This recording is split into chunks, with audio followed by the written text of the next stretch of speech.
네, 한 주가 시작되는 월요일입니다. 어떤 전략을 짜야 되고 어떤 종목들이 눈에 띄는지 자세하게 살펴보도록 하죠. 최성민의 바이앤바이 유한타증권의 최성민 이사 자리하셨습니다. 안녕하세요. 네, 네, 반갑습니다. 반갑습니다. 네, 최성민입니다. 항상 월요일에 인사를 드리는데 월요일에 또 종목을 여러 개 소개를 해주시지 않습니까? 네네. 그동안 소개해 주신 인텔리안테크나 다른 종목들 수익이 요즘에 좋다면서요?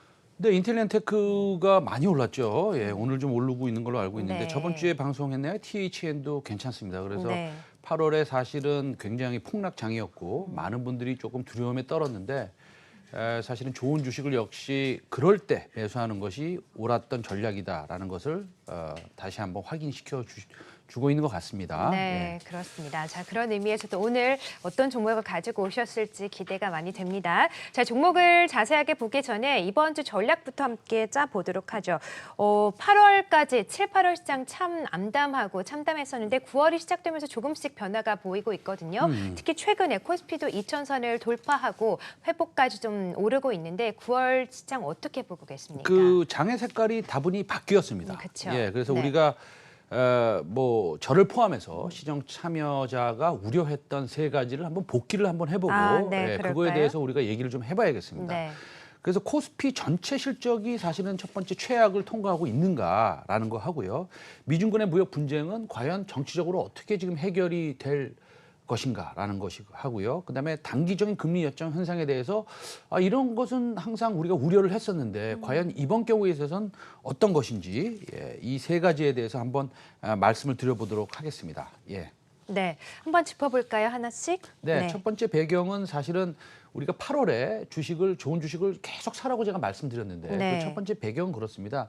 화면을 보시면 뭐 아시겠지만 사실 PBR 차트를 보여주고 있습니다. 예, 있는데 순자산 가치, 즉 book value가 왼쪽에 0.73배, 이제 과거에 많이 떨어졌을 때죠. 한 달 전에. 예, 그리고 향후 12개월을 나타내는 것이고 오른쪽이 이제 과거 12개월 PBR 차트입니다. 네. 아무리 계산을 해보고 해도 IMF보다도 그때보다도 낮은 밸류에이션으로 거래되고 있는데 사실은 이때는 절대 팔 때가 아니고 우리가 사야겠다라고 생각을 한 것이죠. 그래서 첫 번째 이유는 밸류에이션의 이유가 있었다라고 말씀드리고 싶습니다. 네, 그렇습니다. 첫 번째는 밸류에이션 측면에서 워낙에 우리 시장이 저평가되어 있기 때문에 충분히 좀 매수에 들어가도 좋다 이렇게 좀 배경을 말씀하셨고 그런 측면에서 시장이 좀 잘 가고 있기 때문에 마저 떨어지는 측면이 없지 않아 있었던 것 같아요. 자, 두 번째 배경, 긍정적 배경은 좀 어떻게 짚어주셨었죠? 그것은 사실은 장단기 금리 역전 현상을 네, 먼저 좀 말씀드리겠습니다. 순서가 좀 바뀌었네요. 네. 장단기 금리 역전 현상 때문입니다. 사실은. 네. 예. 그래서 그 보통 여러분들이 말씀하실 때 장단기 금리 역전 현상이 일어나면 그거 안 좋은 거 아니냐라고 말씀하시는데 맞습니다. 안 좋습니다. 그러나 장단기 금리 역전 현상이 일어나면 사실은 뭐 10중 8구 1년 안에 내지는 2년 안에 그렇죠. 침체가 오는 건 맞는데 네. 표를 보시면 한번 표를 보여주시겠어요? 제가 장기 금리에서 단기 금리를 뺀 숫자가 마이너스가 되면 다시 말씀드리면 여러분이 은행에 가셔서 3년짜리 정기 예금이 금리가 1년짜리 정기금리 금리보다 낮은 금리를 받는 상황이 오면 제가 이제 그 녹색 박스에 표시를 해놨는데 한 3일 정도 이런 일이 있었습니다. 이런 일이 있었는데 단기물이 이 다른 이제 차트를 한번 보여드리면 왜 이렇게 됐느냐를 제가 말씀드리겠습니다. 빨간색 박스를 보시면 말입니다. 연준이 가지고 있는 채권입니다. 그래서 네. 2008년 리먼 브라더스 사태가 일어난 이후에 연준은 시중에 있는 채권을 마구잡이로 사들이게 됩니다. 이게 색깔별로 지금 어떻게 다른 건가요? 그렇죠. 녹색은 사실 녹색하고 빨간색을 보시면요. 네. 그러니까 빨간색 박스 안에 있는 게 이제 단기물이라고 보시면 되고요. 파란색 얇은 박스 안에 있는 것이 이제 장기물이라고 보시면 됩니다. 네. 그런데 연준이 이제 이런 채권을 갖다가 사면서 시중에는 이제 돈을 푼 거죠. 예, 그렇게 됐는데 이제 시장이 좋아지다 보니까 그러면은 조금 이제 유동성 회수를 해야겠다 이런 생각이 들면서 금리를 올리기 시작하면서 채권을 연준이 가지고 있는 채권을 팔게 됩니다. 그래서 이제 빨간색 박스 두 개를 보시면 밑으로 이렇게 쭉 내려가는 게 이제 채권물을 판다, 단기물을 판다라는 것입니다.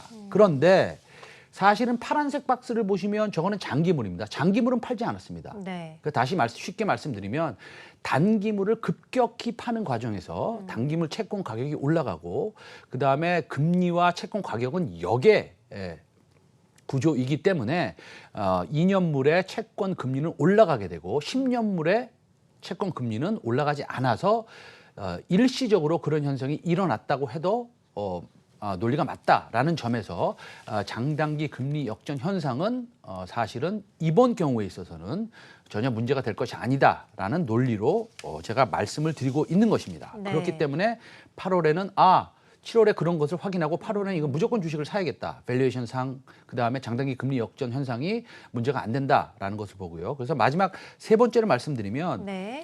표를 보시면 또 2020년 사실은 미국 대선이 있습니다. 11월 달에 그렇죠. 있는데 2020년 대선 주요 후보와 가상 대결을 한번 한 적이 있었는데 얼마 전에 도널드 트럼프 대통령은 존 바이든이나 버니 샌더스나 엘리자베스 워런이나 카멀라 해리스랑 누구랑 붙어도 저렇게 네. 이길 수 없다는 그런 결론이 나옵니다. 그러네요. 그렇기 때문에 지금 미중 간의 무역 분쟁 때문에 고생하고 있는 미국의 기업 아니면 뭐 글로벌 이런 환경들을 해소는 시키긴 시켜야 됩니다. 만약에 트럼프 대통령이 미국의 경기를 조금 부양을 시킬 마음이 네. 있다면. 예, 그렇습니다.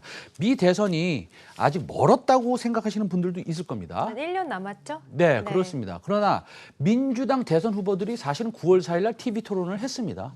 그렇고 예비 선거가 있는데 조지아주 프라이머리 선거는 3월 24일로 내년에 이미 결정이 됐습니다. 그래서 간단하게 말씀드리면 우리나라 선거 제도가 달라서 조금 이해가 어려우실 수 있지만 일단은 미국의 대선 선거 운동은 이미 시작됐다.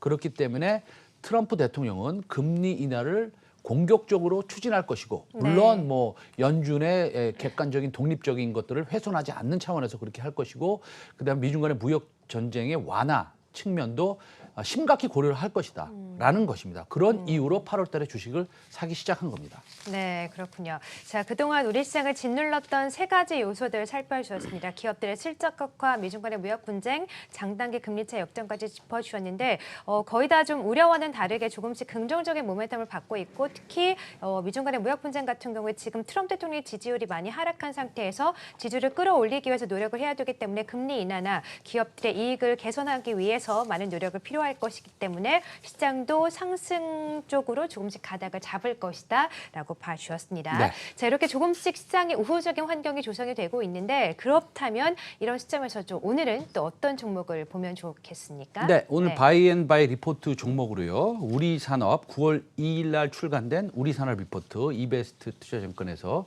발간된 우리산업 리포트를 참조했습니다. 네, 네. 알겠습니다. 자, 우리 산업 한번 살펴볼까요? 네, 세 가지 포인트 먼저 한번 말씀드려 볼까요? 테슬라가 이제 100만 대 생산 능력을 가질 것이다라는 거 하고 전기차의 사실은 핵심 부품이다라는 것이 하고 사실은 또 이제 당연히 저평가돼 있다라는 겁니다. 네, 우리 산업이 테슬라 수혜주였군요. 네, 그렇습니다. 예, 그래서 이제 첫째는 동생 테슬라의 수혜주입니다. 그래서 이제 상하이 기가 팩토리가 테슬라의 기가 팩토리가 본격 가동이 되면 이제 4분기 이제 가동이 곧 될 겁니다. 되면 모델 Y라고 있는데 이게 생산 대수가 이제는 2020년에 들어가면 한 100만 대가 넘어서게 됩니다. 사실은 테슬라가 사실 이익을 냈다가 손실을 네. 냈다가 이익을 냈다가 이런 이제 것을 우리가 많이 보지 않습니까 뉴스로. 그쵸. 그런데 이제 경제 규모가 확보되지 못해서 그런 경우고요. 이번에 상하이 팩토리가 준공이 되면 100만 대가 나오기 때문에 이제 효율성 측면에서 한 단계 업그레이드 됩니다. 그래서 문제가 없다라는 것이고요. 테슬라의 분기별 판매 추이를 보시고 계신데 2020년 갈수록 점점점 분기의 판매량이 늘어나기 때문에 이제 테슬라 전기차에 대한 모멘텀도 전체적으로 있을 것이다라는 생각도 한번 해봅니다. 네, 예. 테슬라 사실 그동안 좀 말도 많고 탈도 많았던 기업인데 또 꾸준하게 좀 전망치는 높아지고 있었군요. 네. 자, 첫 번째 투자 포인트로 우리 산업 테슬라 수혜주 꼽아주셨고 두 번째 포인트도 함께 짚어주시죠. 네, 핵심 그 전기차 부품을 공급하는 업체인데요. 동사는 PTC 히터를 공급하는 업체입니다. 네. 이 부품은 이 중요한 얘기인데요. 자동차의 주행거리에 영향을 미치는 아주 핵심적인 부품입니다. 테슬라가 살짝 주춤하니까 당연히 테슬라에 공급을 하는 우리 산업은 PTC 히터가 조금 덜 공급이 됐고 시장 상황이 좀 안 좋아서 또 주가 자체가 두 가지 이유로 좀 조정을 받았었죠. 네. 그러나 이제 공급 물량이 회복될 것이고 저점을 지나가고 있고요. 또 중장기적으로 보면 현대 기아차에도 PTC 물량이 공급이 될 것이고 또 유럽 뭐 폭스바겐이나 BMW나 머세디스 벤츠나 지금 신규 모델을 2019년 말부터 많이 네. 이제 가지고 나올 것인데 동사의 수혜가 될 것으로 봅니다. 그래서 네.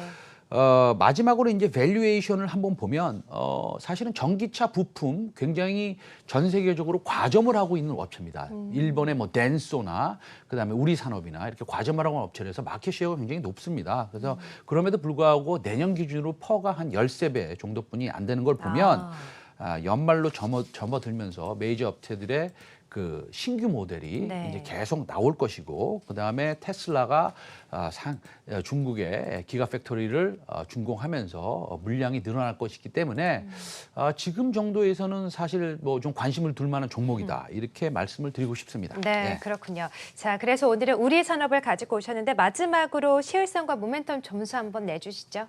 사실은 뭐 전기차 주행에 막대한 그 영향을 미치는 핵심 부품입니다. 네. 그렇기 때문에 사실은 전기차라는 것은 한 번 충전해서 오래 가야 되는 것이거든요. 그렇죠. 그게 제일 중요하기 때문에 네.